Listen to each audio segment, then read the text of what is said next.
Bonjour à toutes et à toutes, je m'appelle Maria, bienvenue sur ma chaîne. Aujourd'hui, je vais vous montrer la petite, elle voulait la maison de Barbie. Et bon, sincèrement, c'est beaucoup trop cher et je lui ai proposé une autre solution. Nous avons acheté les petits meubles de cube de Ikea et nous allons les transformer en maison de Barbie. Voilà, vous voyez déjà la cuisine. La salle à manger, je lui avais fait les meubles en carton, donc ils sont un peu abîmés. Nous allons aller dans ma cuisine à moi. C'est l'atelier de réparation, on va tout arranger, je vais tout lui mettre là-dessus. Et dans les cubes, elle a fait 3 chambres et un salon. Moi, je pensais que la salle à manger irait en bas, mais en fait, elle a fait la chambre des bébés. En dessus, elle a mis la chambre de la grande-fille et à côté, la chambre des parents. Je vais tout vous montrer. Je vais montrer tout ça. Même le montage du meuble, je l'ai enregistré, comme ça vous pourrez voir. En fait, ils sont vraiment très simples. Même si je pense qu'ils ont changé quand même les meubles parce qu'il était vraiment pas très lourd. Je pense qu'ils ont changé le matériau, mais c'est vraiment bien. Je les adore. C'est des meubles qui durent vraiment longtemps. Alors, sans perdre plus de temps, nous allons dans ma cuisine, nous allons faire les réparations nécessaires pour les meubles de la salle de bain. Ah, et les canapés du salon, oui, parce qu'il s'est un peu abîmé. Ça arrive, c'est normal, avec les choses en carton. Voilà. Donc, on va arranger ça et on va tout mettre dessus. Et je vais vous montrer la nouvelle maison de Barbie. Alors voilà, je vais vous montrer. J'avais fait des chaises avec des petites bouteilles d'eau et du carton. Ça, c'est un morceau de carton avec, je ne sais pas comment on appelle ça, du foamy, je crois. Bon, ça c'est décollé, donc je vais lui recoller. Et puis, on va couper aussi les pattes pour la table. Parce que j'ai encore ça, mais le reste, tout est parti. Vous voyez? Et le canapé, en fait, à force, il s'est plié, donc ça ne tient plus. Alors, je vais mettre des morceaux de carton ici. Pardon. Des morceaux de carton ici que je vais découper. Et voilà, comme ça, on retrouvera le canapé. Ça pourra tenir. Voilà, ça c'est les éponges de... Ouais, pour faire la vaisselle en fait. Que j'ai mis dans les tissus. J'attends que le pistolet à colle s'échauffe.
Eh bien, cette vidéo, je l'ai enregistrée dans le bon sens, mais je l'ai éditée à l'envers parce que j'ai réparé tous les, comment dirais-je, les, les meubles de la petite maison. Je les ai réparés après avoir monté le meuble. Mais là, c'était plus facile de le monter, de vous montrer comment j'avais monté le meuble après. Je ne sais pas pourquoi, j'ai fait la vidéo à l'envers, mais c'est pas grave. Mon assistante et moi, nous avons bien fini. On va bien tout vous montrer parce que, bon, alors attendez voir. Eh bien oui, mon assistante a mis des gants parce que la dernière fois, elle s'était coupée un peu avec le carton de la boîte. Donc, elle ne voulait pas se faire mal. Évidemment, elle était encore en vacances. Nous ne sommes pas partis cette année non plus. Donc, la petite princesse, elle a quand même mis ses lunettes de soleil. Il faut dire qu'on a la chance. On a du bon temps malgré tout. Oui, il pleut de temps en temps, mais sincèrement, nous avons de la chance cette année. Alors voilà. Et on a commencé à monter le meuble. Plus loin, vous verrez que je passe un morceau parce qu'en fait, on s'est coincé avec une vis qui rentrait pas. Alors, ce que je fais, j'ai dit à ma fille, est-ce qu'il faut faire quand tu vois une vis qui ne rentre pas? Si tu n'arrives pas à vider le trou, parce que parfois il est sale tout simplement d'avoir fait précisément le trou, eh bien, tu mets toutes les autres vis et la dernière, elle rentre finalement toute seule. Alors voilà, nous avons fait cela. Nous avons fait... attendez que je ne vous dis pas de bêtises. Parce que le montage du meuble, ça nous a pris quand même un petit peu de temps. Mais voilà, c'est fait.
Voici la future maison de Barbie. Nous allons la construire avec le cube Ikea. On va commencer par mettre du carton derrière, comme ça fera le mur extérieur derrière. Après, on fera les fenêtres. Et puis des bombes, on va laisser ouvert, comme ça, tu pourras jouer. Voilà.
Alors, après que j'ai mis le carton derrière pour faire le mur pour fermer la partie derrière de la maison, on va dire ça comme ça.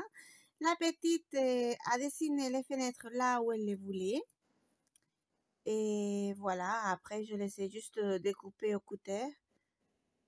Et le reste, voilà. Découper et puis voilà, on a commencé par la suite à mettre tous les meubles, à tout mettre à sa place. J'ai fini de tout ranger toute seule parce qu'elle a déjà repris les cours. Ça nous a pris quand même pas mal de temps. Mais bon, ce n'est pas grave. On a quand même la maison de Barbie. Elle est pas mal du tout. La petite est très contente. Alors voilà. C'est une idée que je vous donne parce que ça fait...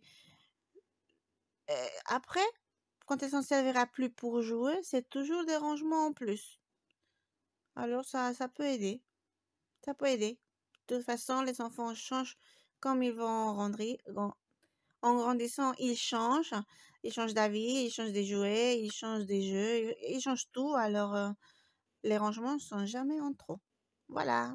Je vous laisse regarder la vidéo tranquillement et on se voit après.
Et voilà, je vais vous montrer la maison de Barbie. Donc, au premier étage, nous avons la cuisine avec la salle à manger. Déjà bien préparée, même avec le sapin de Noël. Voilà. Donc, nous avons la chambre des parents, la chambre de la grande fille. Oui. Et plus bas, nous avons la chambre de bébé. Et à côté, le salon. Et voilà. Et bien voilà pour la vidéo d'aujourd'hui. Je vous remercie d'être arrivé jusqu'ici. Si vous avez aimé, n'hésitez pas à cliquer sur le pouce en l'air. Ce serait vraiment génial pour ma chaîne. N'oubliez pas de vous abonner. Ça aussi, ça m'aiderait beaucoup. Et puis, on se voit à la prochaine vidéo. Merci beaucoup. Gros bisous et bon dimanche.